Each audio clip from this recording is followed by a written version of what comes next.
Então, pessoal, o que vocês sentem quando ouvem a palavra encruzilhada? Medo ou curiosidade? Ou ambos? Bem, não se preocupe, eu não estou aqui para trazer o amor de vocês em 3 dias. Mas se o sentimento de vocês for medo quando ouvem essa palavra, aí sim eu prometo que eu acabo com esse medo em alguns minutos. Posta quanto?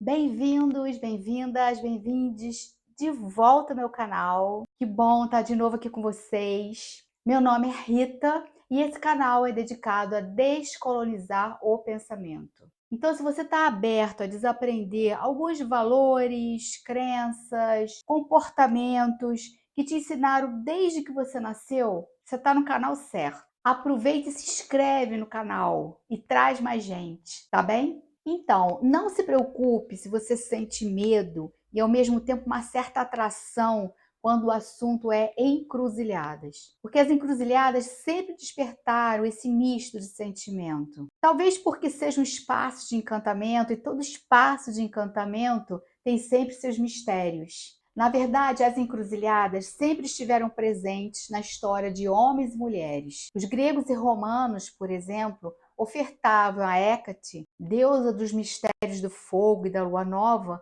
oferendas nas encruzilhadas. O padre Anchieta afirma em seus escritos que os tupis ofertavam presentes ao Curupira nas encruzilhadas. Já o profeta Ezequiel viu o rei da Babilônia consultando a sorte numa encruzilhada.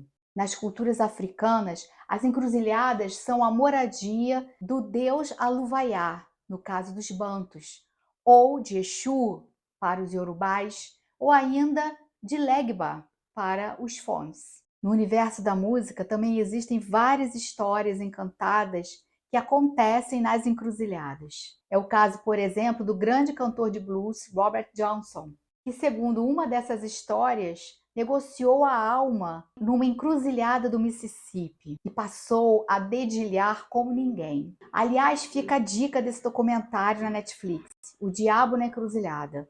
Muito interessante. E no Brasil caipira, essas histórias se repetem.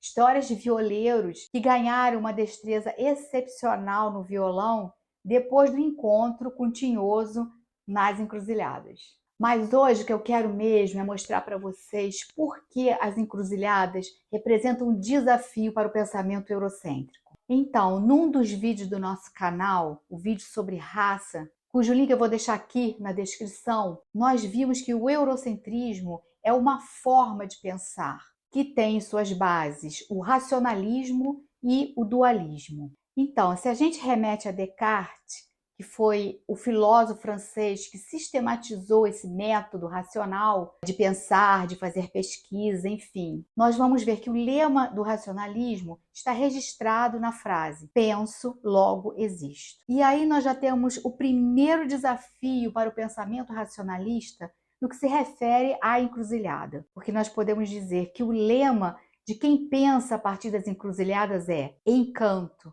logo existo. Ou seja, essa perspectiva de pensamento não passa só pela razão, mas passa também pelos sentimentos, pelas sensações, pelas intuições, o que é totalmente inaceitável para o método de Descartes. E no caso da outra base do eurocentrismo, que é o dualismo, a encruzilhada oferece o desafio de pensar a partir de diferentes perspectivas, de diferentes caminhos. Ou seja, enquanto o dualismo só consegue ver e analisar as situações a partir de oposições, certo, errado, bem, mal, verdade, mentira, quando você se coloca no espaço da encruzilhada, digamos que você vai relativizar essas oposições. Afinal de contas, também existe o caminho do meio, pelo menos. O que eu estou querendo dizer é, quando a gente pensa a partir do espaço da encruzilhada, muitas vezes o certo pode ser o errado e o errado o certo. Vamos falar, por exemplo, dos diferentes tipos de discriminações que nós temos na nossa sociedade. A transfobia, por exemplo, segundo o que naturalizaram na nossa sociedade, segundo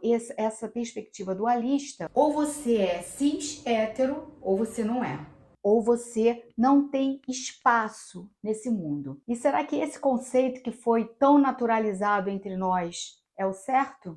Especialmente quando se sabe que negar o espaço de vida para essas pessoas muitas vezes as leva ao suicídio. E quando não, há diferentes tipos de agressões e violências. O Brasil é reconhecidamente o país que mais mata pessoas trans no mundo. Outro exemplo, o racismo, que opõe brancos e não brancos, colocando os primeiros como superior aos segundos. E é por isso que, por exemplo, a gente cresce vendo o predomínio de certas cores de pele no que se refere a algumas profissões privilegiadas. Vamos dizer, médico. Eu, por exemplo, nunca tive um médico negro. Entre meus colegas professores na universidade, posso contar nos dedos os professores negros e negras. O mesmo acontece em relação a espaços de poder. Nós vemos muito poucos negros no Congresso, por exemplo. Agora, não é por isso que a gente vai continuar achando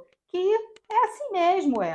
Claro que não, né? É esse dualismo, então, que naturaliza as injustiças e as discriminações na nossa sociedade, que finge que entre duas oposições não existe uma gama de possibilidades que são tão legítimas quanto aquilo que o pensamento dualista estabelece como norma. E para piorar a situação, muitas vezes esses dualismos aparecem legitimados pelo discurso religioso, quando na verdade não passa de uma forma de controle e de manter o status quo, de manter quem está no poder e os seus privilégios. Para resumir, a gente poderia dizer que as encruzilhadas são o espaço da diversidade, onde cabem diferentes possibilidades de ser, de saber e de poder. Tanto o pensamento racional, como também as histórias encantadas, as fábulas, os mitos, sem que a razão seja mais válida que os demais discursos, e que são vividos como verdadeiros,